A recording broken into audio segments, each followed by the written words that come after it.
I first came to the US back in 1999. My parents told me we were just gonna go visit Disneyland and then we were gonna be back.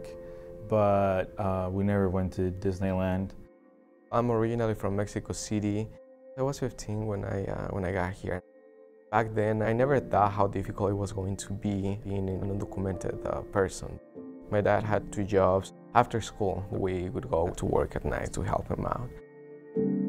My name is Osvaldo Sandoval. I'm a Ph.D. Candidate in Hispanic Cultural Studies. My name is José, Adrián, Badillo, Carlos. I am a Ph.D. candidate in Hispanic and Cultural Studies in the Romance and Classical Studies department. The cultural shock, the language, it was a different way of life that we had to face. I just couldn't adapt right away. And I would be the one sitting all the way in the back because I just felt like I don't fit in and everyone looks at me weird and I don't understand why. I had this idea that I wanted to go to college and have a career, do something, be somebody. There was a counselor at my high school who said, "You're illegal. I don't know why you're thinking about going to college. Your best option is go work at McDonald's and learn how to flip burgers." I was feeling miserable because I couldn't continue with my education. I couldn't continue with something that I loved. I wasn't eligible to work. I faced a wall for funding. So when DACA passed, it was great. It was like we were gonna move forward. DACA was able to provide opportunities to continue our education. Right away, I started to apply for PhD programs. Michigan State gave me the opportunity to continue with my education, and that's how I got here. Nosotros creo que tenemos 48 horas después de... No, 72 horas.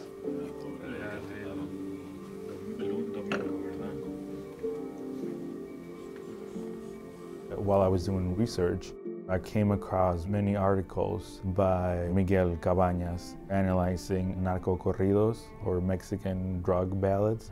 I said, well, I want to pursue this. I applied and I got accepted, and I've been working with him for the past 4 years. I study the post-dictatorship theater in South America. Displacement, political exile. The topics are reflected in my own experience. What fascinated me about theater was the capacity that theater has to reach a broader audience. I plan to bring some theater festival to the community. I believe that we have to go beyond academia, especially if we want to make a change in our communities, with our families, etc. I want to be able to join that sort of round table of academics and publish my ideas.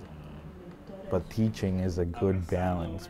I want my students to be able to say, oh, I took this Spanish class and the professor was really dedicated and fun.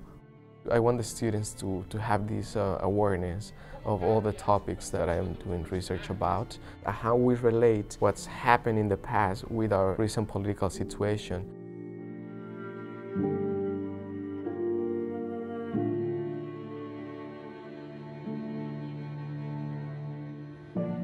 I just want to start by emphasizing the effects of displacement that are caused by any socioeconomic and political situations that affect mostly minorities in such scenarios.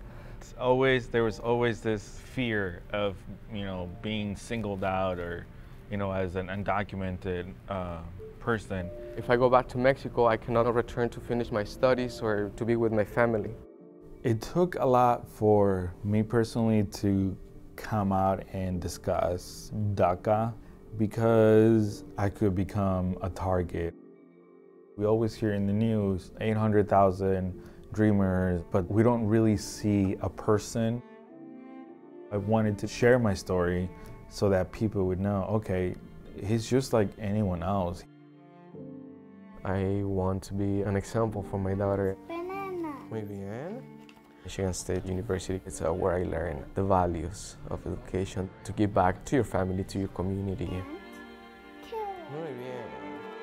It's terrifying knowing that all this time I have been able to get an education, work, better myself, and now almost at the end of the program, I won't be able to finish because DACA might be terminated.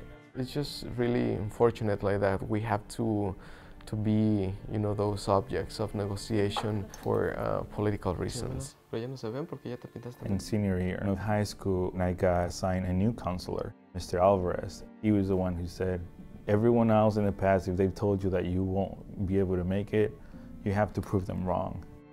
If DACA gets, terminated, I will still have that education, and no one can take away what I've learned, what I have experienced. I can't control politics. I can't control the laws. What I can control is my work. And even though they tell us, no, you can't do it, or you won't be able to do it, we find a way to get things done.